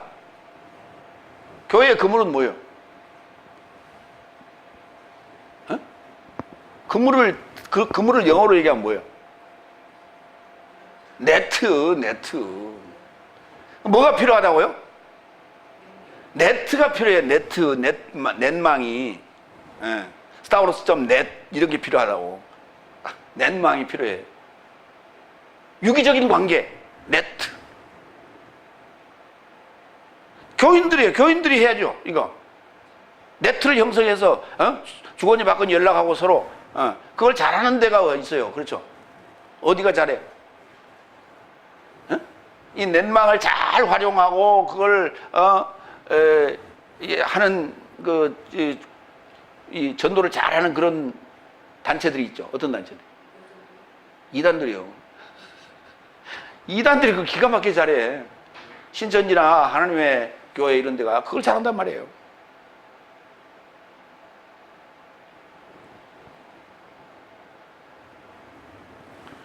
바다! 다섯째 날이 뭐라고요? 바다요. 그냥 물반 고기반이라고. 물반 고기반. 그렇죠? 우리가 그런 말 쓰죠? 그 물반 고기반이 있는 곳이 주로 어디에? 우리 실제 요 지구상에서 우리나라에서 물반 고기반이 있는데 어디에? 네? 아니 물반 고기반이 있는데 어디요? 대학교지. 학교, 고등학교랑 대학교. 아시겠어요? 그래서 이단들은 다 거기를 점령해. 거기를. 대학교 같은 데를. 예. 특히 대학교. 고등학교는 안 돼. 거기 안에 동아리를 만들 수도 없고, 외부 인사들이 들어와서 거기서 활동할 수가 없어요. 그래서 대학교는 그렇지 않아요.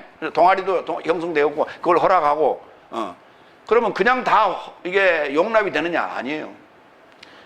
학교 발전 기금을 내놔야 돼. 맨입으로 절대 안 해줘요. 그러니까 이단들은 그걸 잘해요. 근데 우리 다섯째 날 정통은 뭐해? 그런데 돈 안 써. 그건 투자라고 생각하니까. 투자는 잘 안 해요. 바로 돈을 써서 효과가 나타나야지 하지. 그렇지 않은 건 절대 안 해요. 그러니까 주일학교, 중고등부 투자 안 해요. 그렇죠. 투자예요, 그거는. 안 해요. 그럼 대학교라도 들어가야 될 거 아니에요. 대학교라도 들어가서 그거 점령해야 될 거 아닙니까? 지금 전국에 있는 모든 대학교는 다 이단들이 점령해버렸습니다. 그리고 그 종교단체가 내는 학교 발전 기금은 이건 눈먼 돈이에요. 뭐보다 아무 탈이 없는 돈이에요. 그게. 그러니까 그 이사진이나 학교에서 그거 비자금으로 써도 충분해. 그래서 그거 받고 교실 하나 내주고 방 배정해주고 동아리 이름 하나 붙여주고 교수까지 배정해줘요. 합법적으로 활동한다고 그 안에서. 자, 그러면 우리 여섯째 날 입장에서, 여섯째 날이나 일곱째 날 입장에서 물반 고기반은 어디예요? 어디요? 교회지. 교회 아니에요. 거기 다 모아놨잖아, 거기. 그럼 뭐가 필요해? 그물이 필요하잖아요. 혼자 가서 하면 뭐예요? 혼자 가서 하면 뭐예요? 낚시질. 여럿이 하면 그물질. 근데 낚시질만 하러 다니니 되냐? 이게?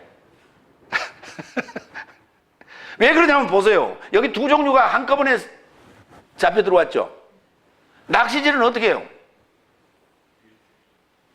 그냥 그 자리에서 바로 정리되잖아요.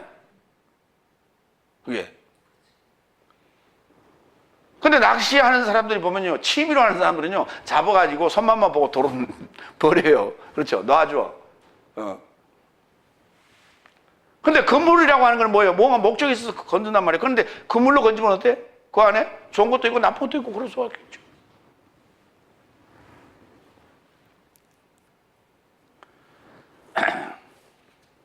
그러니까 쟤들은 산 옮기기를 하는데 우리는 뭐하러 다녀야 돼요? 예? 그물질하러 다녀야죠. 안강망도 있고요. 그물에는. 예. 그 다음에 쌍끌이도 있고요. 그걸 저인망이라고 그래요. 쌍끌이라고 하는 거예요. 예. 그래서 두 대가 끄는 겁니다. 양쪽에서. 그걸 쌍끌이라고 그래요. 이걸. 근데 그 이제 한 대가 끌든 두 대가 끌든 그 이제 두 개가 끌면 쌍끌이라고 그러는데 이거를 이제 우리가 일반적으로는 기선 저인망 그렇게 불러요. 그 바다를 완전히 바다를 훑어버리는 거예요. 싹 그냥. 그래서 이놈 저인망이나 안강망이나 이런 게 또는 그 삼중망이라고 하는 것도 있어요. 삼중망이라고 하는 것은 그물을 일반적으로 여러분 왜 연안에 보면 그 통통통통통 하고 나가서 쭉 그물 뿌려갖고 나중에 뭐 걷는 거 봤죠? 그럼 막 여기저기 얽혀가지고 막 걸려 오르는 거 봤죠? 그건 삼중망이에요. 예. 그래서 그물이 세 개예요. 큰 구멍, 작은 구멍, 더 작은 구멍. 이렇게. 그러면 그물이 고기가 이렇게 들어가면은 못 나오는 거예요. 지느러미 가시에 걸려갖고 못 나오는 거예요. 그래서 거기서 발버둥 치다가 똘똘똘 말리는 거예요. 이게 삼중망인데, 이게 이 삼중망이 됐든 안강망이 됐든 그 그물이 됐든 간에 요 코, 암이라고 그래요, 영어로는. 요 구멍이 이게 촘촘해서는 안 되는 거예요. 왜? 치어들은 다 빠져나가야 되는 겁니다. 근데 중국 배들은 전부 다 그런 걸 촘촘하게 만들어가지고 싹 끌어버리니까 어때요? 씨를 말려버리는 거예요. 그래서 그거는 수협에서 그 정리를 하는 거예요. 그 바다에 그 해양경찰들이 와서 딱딱 잽니다. 그래서 만약에 그 코가 적으면은 바로 압습니다, 그물.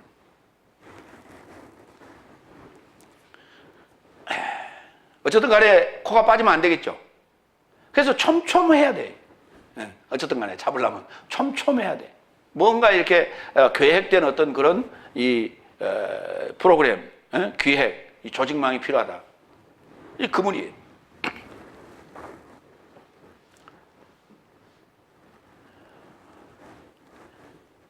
요한복음 21장 6절로 8절. 이제 그 그물질하는 현장을 좀 가보자고요. 그러자 저 삶에게 언급하시되, 이게 디베레 바닷가에 지금 베드로를 비롯한 7명인가요? 그들이 이제 예수님 부활 후에 내려갔단 말이죠. 저 삶에게 언급하되 그물을 배 오른편 삶에 이르게 던져라. 그러면 만날 것이다. 그런즉 저 삶이 던졌는데 가득 찬 물고기의 삶으로부터 더 이상 그물을 들어 올릴 힘이 없었다. 그런즉 예수께서 사랑하시던 그 제자가 페트로스에게 말하되 주님이시다. 그런즉 시몬 베드로가 주님이시다라는 말한 것을 듣고 벗고 있던 그걸 옷을 졸라매고 바다에 이르고 자신을 던졌다. 그러나 다른 제자 삶은 육지로부터 멀지 않은 200규빗 떨어진 만큼 고기 가진 그물을 배로 끌고 왔다. 디베레 바닷가에서 이제 153마리 큰 물고기 잡았던 얘기예요. 이게 지금 이 물고기가 지금 뭘 상징하는 거예요? 다섯째 날 요 진주와 같은 존재들이에요. 그거를 잡을 때 이렇게 그물로 확 잡아라. 이렇게. 이런 이제 그걸 비유로 보여준 것이죠. 계시록 20장 13절. 바다도 그 안에서 죽음 삶을 던지고 사망도 음부도 저 삶 안에서 죽음 삶을 던졌으니 각자 저 삶의 행위 삶을 조차 심판받았다. 바다가 어디 있었어요? 각자가 물들이 모인 게 바다예요. 각자 물들이 모인 게 바다예요. 물들이 뭐예요? 사상들 아닙니까? 그러니까 그게 바다라는 게 사상의 바다예요. 그렇죠? 대학교 사상의 바다. 교회 사상의 바다. 사상이 같은 사람들끼리 전부 모여 있잖아요. 그렇죠? 그 중에 또 다른 생각을 가진 사람도 있지만, 예. 그런데 이게 지금 백보자 심판대 앞에서 지금 요 바다가 자신 안에 죽음 삶을, 바다가 지금 뭐예요? 바다에서 건짐을 받지 못하면 뭐예요? 다 죽음들이에요. 바다에서 건짐을 받지 못하면 죽음인 거예요. 이 각자가 또 전부 바다예요, 또.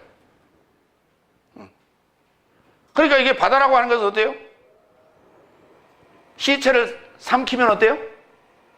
뿌르르 하고 끝. 여러분, 그 동물의 세계에 보면,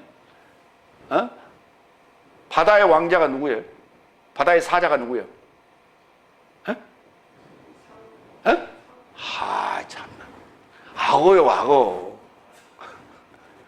상어는 그 소나 이런 거 못 잡어. 그렇죠? 얼룩말이나 이거 이 강을 횡단할 때 그거 못 잡어. 그렇죠? 상어는. 근데 악어는 어때요? 거기 딱 대기하고 있다가 그거 지나가다가 탁 다리 물어갖고 잡아 당겨가지고 어때요? 그러면 막 발버둥을 치잖아. 그러면 그러다가 이제 물속에 집어넣으면 꼬르륵 들어가죠. 물속에 꼬르륵 들어가면 끝나는 거예요. 이 바다라고 하는 게요, 들어가면 그냥 함흥차사야. 꼬르륵 하면 끝나는 거야. 그 바다는 전부 뭐예요? 죽음이야. 그 성난 파도가 그냥 배를 삼켜버리고 그냥 딱 들어가면 어때요? 꼬르륵. 지금 바다 안에 엄청난 지금 보물들이 많이 있어요. 그 먹고 집은 다 시체야. 그게 죽음이야. 수많은 사람들이 바다에서 죽었어요. 특히 무역하던 사람도 엄청 죽었어. 우리 지금 서해안에 많아요. 저 멕시코나 캐나다나 이런 데서 중국에 도자기 사러 은화를 싣고 오다가 서해안에서 퐁당. 멕시코 앞바다에서도 거기서 이 해류가 서로 겹치거든요. 이게 그러면서 거기 돈다고 거기에서 많이 지금 빠져 있어요. 그런데 그걸 이양을 못 해요. 왜? 조건이 나빠서.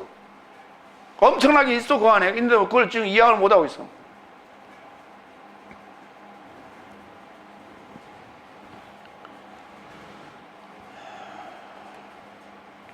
계시록 20장 봤죠? 21장 1절. 그리고 내가 새 하늘과 새 땅을 알아보았다. 왜냐하면 첫째 하늘과 첫째 땅이 지나갔고 바다도 더 이상 있지 않았다. 그러니까 새 예루살렘 성이란 말이에요. 새 하늘과 새 땅이. 새 예루살렘 성이 신부인데 그리스도의 신부로 확정된 자 안에는 바다가 없어요. 왜? 20장에서 이미 바다를 분리해서 불 속에 집어넣었거든요. 여러분, 바다를 불 속에 집어넣었는데 이걸 둘째 사망이라고 그래요. 그렇죠? 근데 지구상에 있는 이 바다를 불에다 집어넣어가지고 불이 이 물을 다 태울 만한 불이 있어요? 없어요? 에? 그렇게 용맹스럽게 뿜어대는 그 용암, 화산의 용암, 물을 삼켜요? 못 삼켜요? 물에 져요. 물에 진다고.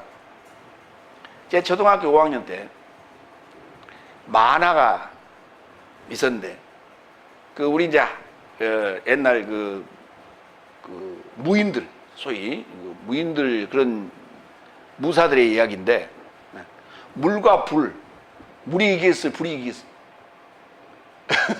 물하고 불하고 둘이 싸우면. 그러니까 그 주인공들이 이제 두 주인공인데, 하나는 불이고 하나는 물이에요. 둘이 싸우면 뭐 물이 이기지. 그러니까 불이 나면 뭘로 가지고 덤벼요?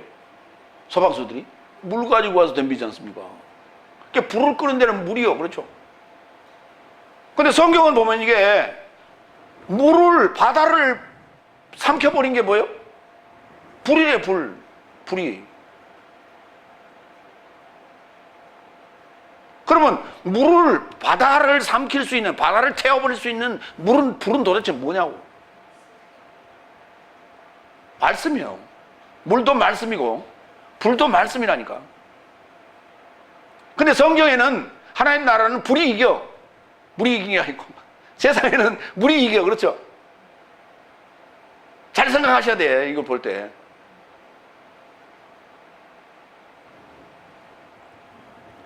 그래서 20장에 백보자 심판대에서 바다가 불 속에 들어갑니다. 그리고 21장에 나타난 세루살렘 성인 그리스도의 신부는 그 안에 바다가 없어요. 그러면 처음 하늘과 처음 땅이 지나갔다 그랬죠. 처음과 처음 땅이 창세기 1장 1절에 등장을 합니다. 그렇죠? 그래갖고 첫째 날이 지나고 둘째 날에, 언제부터? 6장부터 둘째 날이 시작해요. 노아 홍수가 시작이 됩니다. 그렇죠? 그래서 그래서 바다가 만들어져요. 그 바다가 다섯 날까지 존재하다가 일곱째 날에는 바다가 사라져요. 여러분 상상을 한번 해보세요. 새하늘과 새 땅이라고 하는 계시록 21장의 1장을 지금 지구에 다시 원상복구, 에덴 동산의 원상복구라고들 얘기하고 있다고 그렇죠? 지금 현재 미국의 신학, 소위 성경신학에서 그렇게 가르치고 있어요. 계시록 21장 새하늘과 새 땅이라고 하는 것은 새 에덴 동산의 회복이다. 그럼 에덴 동산의 회복인데 거기 물이 있어 없어? 물 없죠? 바다가 없다잖아요. 그럼 민물은 있어요? 아니 바닷물이 어떻게 만들어지는 거예요? 민물이 흘러서 바닷물이 되잖아요. 그렇죠? 육지의 물이 담수가 모여서 해수 바닷물이 되지 않습니까? 그리고 바닷물이 하늘로 증발해가고 비를 내리고 이게 순환하는 거 아니에요? 계속. 자, 그런데 물이 없으면은 지구에 물이 없는 곳이 있죠. 사막. 그 사막이지.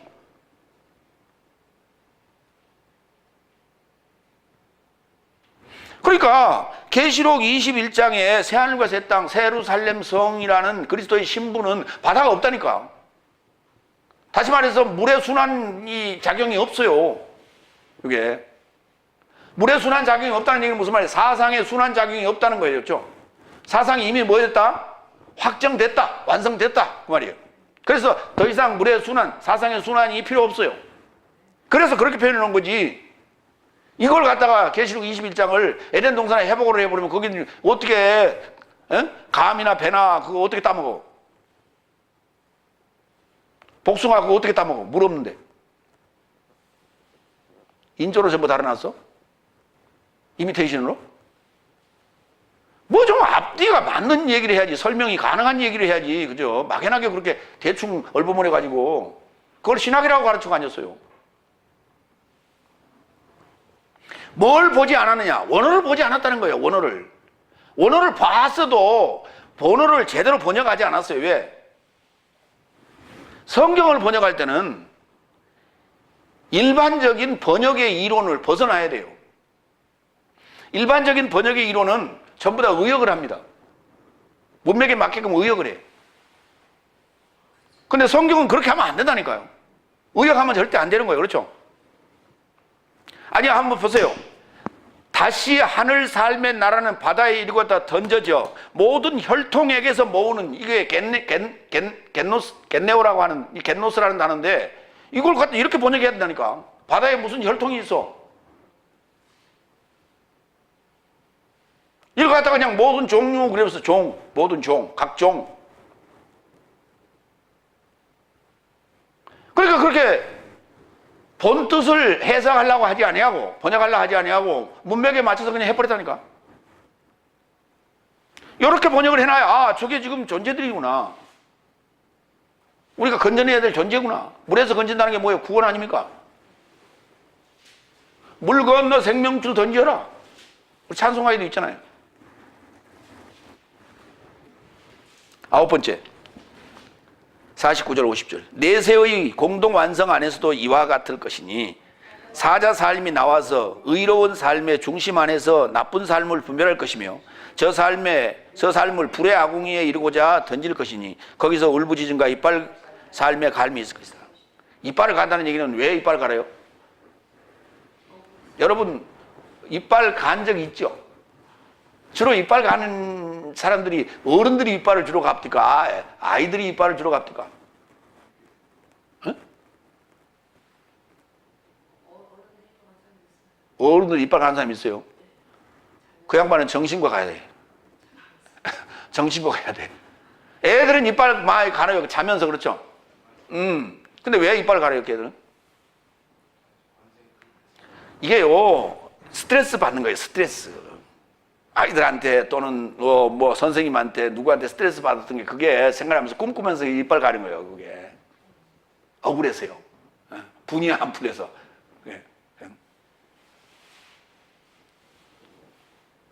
그러니까 우리가 이제 어디가 두드러 맞았다. 분이 안 풀려. 그렇죠? 억울하게 맞았어. 그렇죠? 그래서 어때요? 이를 가려야죠. 근데 실제로 이를 가는 사람 있어요? 이를 실제로 갈면요, 굉장히 피곤해요, 이게 이빨이 부서질 것 같아.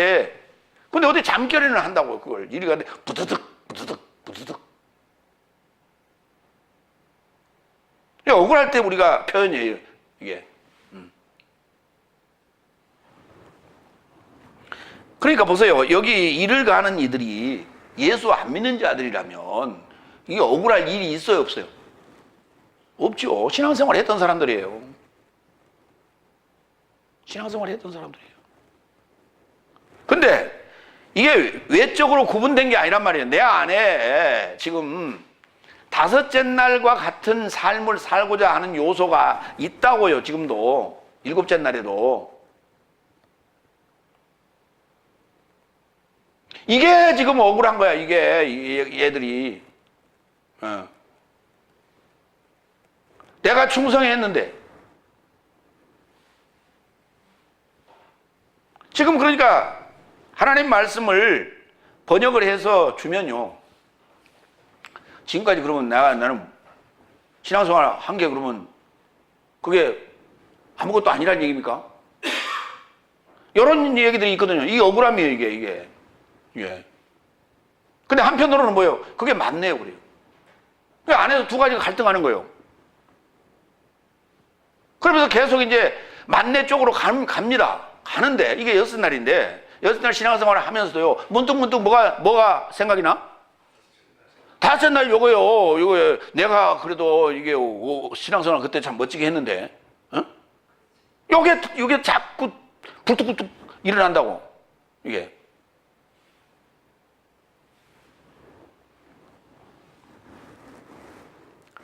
내가 열심히 해서 그 교회 참 읽어놓고 나왔는데, 그러면 교회가 지금 들어보니까 어때요? 아니, 그게 다 지금 이리저리 흩어지고 또는 이상한 그 이단 비슷한 데로 넘어갔대. 그러니까 안에서 어때요? 그냥 뭐라 터지는 거예요. 그렇죠, 이게. 그러면 내가 만약에 거기 있었더라면 막을 수도 있었죠. 그렇죠?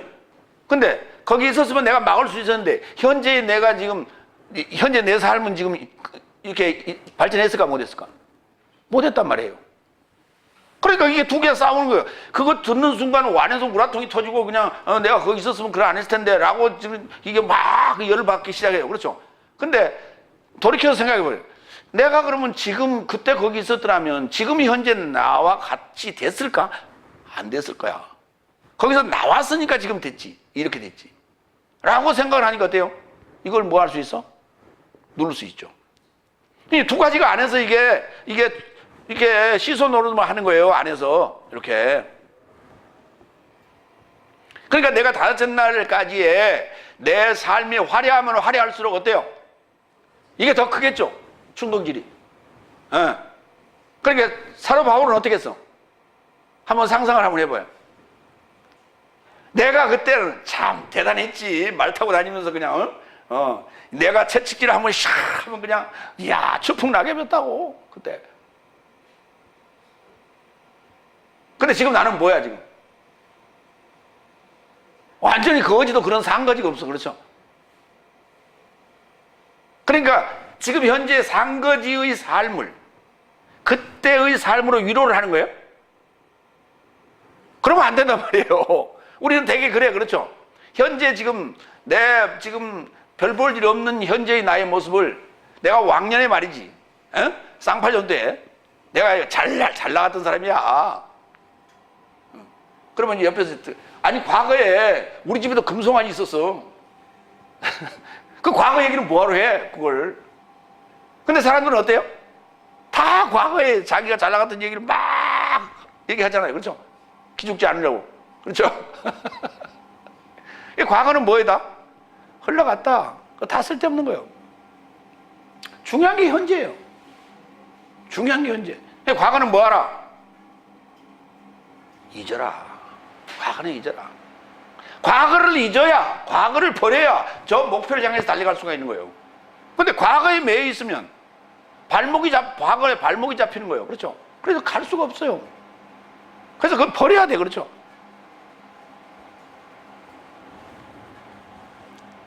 계시록 20장 12절로 15절. 그리고 나는 하나님의 보좌 앞에 서 있는 크고 작은 죽음 삶을 알아보았는데 증서 삶이 열려 있고, 여기 지금 백보자 심판대 앞에 지금 두 증서가 지금 나타납니다. 그렇죠? 네. 우리 개혁성경에는 그걸 책이라고 돼 있어요. 유사한 증서도 열려졌으니 생명의 증서이며 죽음 삶이 증서 삶 안에 기록된 삶에서 저 삶의 행위 삶을 조차 심판받았다. 받아도 그 안에서 죽음 삶을 던지고 사망과 음부도 저 삶에서 죽음 삶을 던졌으니 각자 저 삶의 행위 삶을 조차 심판받았다. 그리고 사망과 음부도 불못에 이르고다 던져졌으니 이것이 둘째 사망이다. 그리고 누구든지 생명의 책 안에 기록되어 발견되지 않으면 불못에 이르고다 던져진다. 그랬다고. 이게 공동 정리.